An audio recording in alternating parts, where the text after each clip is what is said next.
सूर्योदय की पहली सुनहरी किरणें जब वृंदावन की पावन भूमि पर पड़ी तो पूरा वन जैसे आनंद से झूम उठा।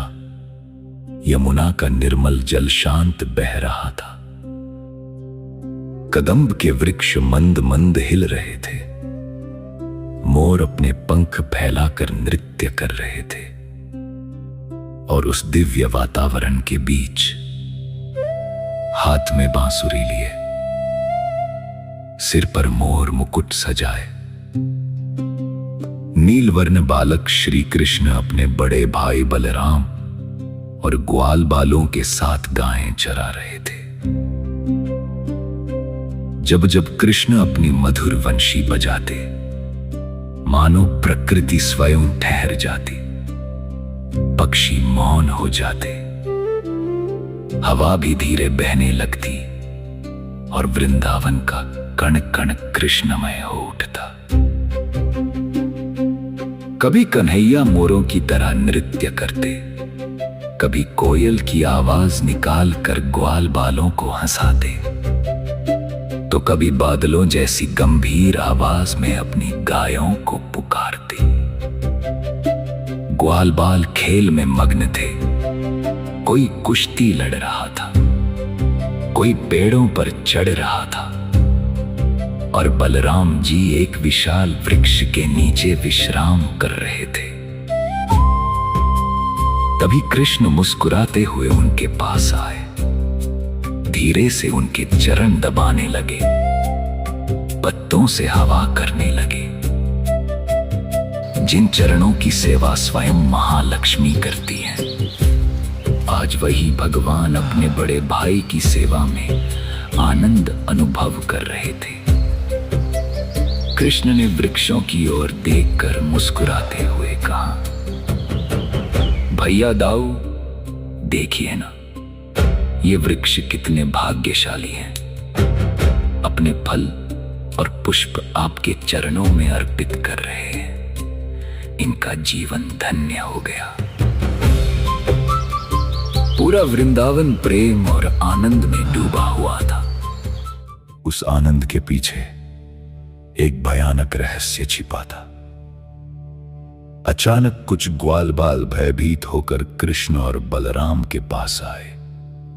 कन्हैया, यहां पास में एक तालवन, वहां ताड़ के बहुत मीठे फल हैं। उनकी सुगंध यहां तक आती है, लेकिन वहां कोई नहीं जाता।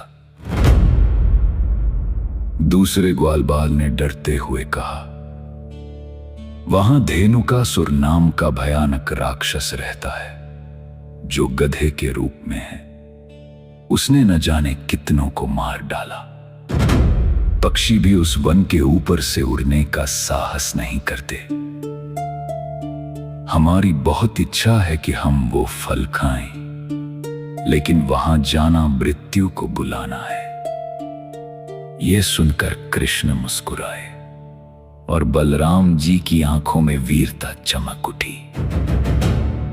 डरो मत मित्रों, जब तक तुम्हारे साथ बलदाऊ और कन्हैया हैं, तब तक किसी असुर का भय नहीं।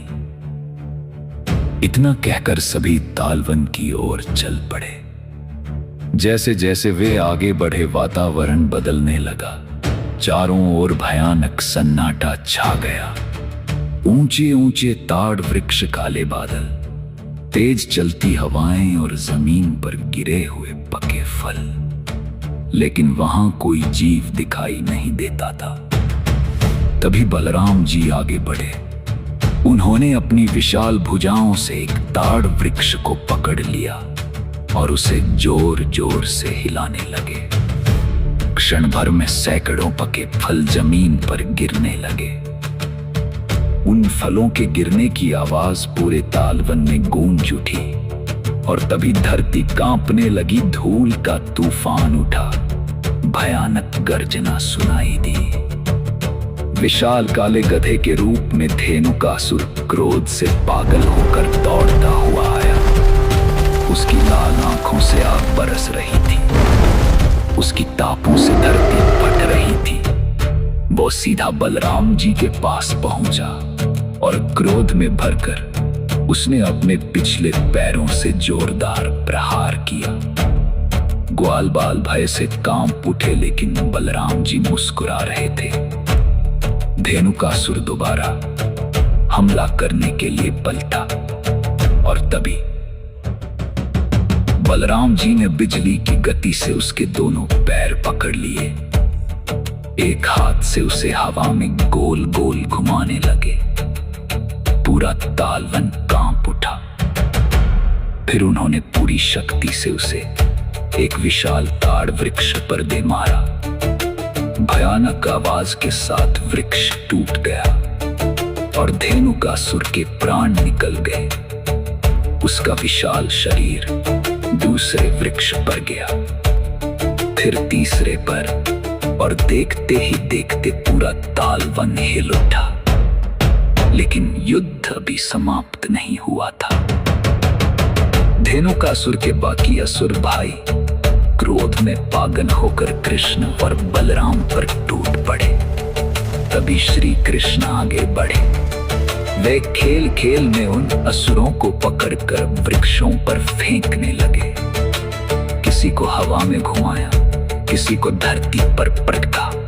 क्षण भर में पूरा तालवन राक्षसों से मुक्त हो गया। आकाश से देवताओं ने पुष्प वर्षा शुरू कर दी।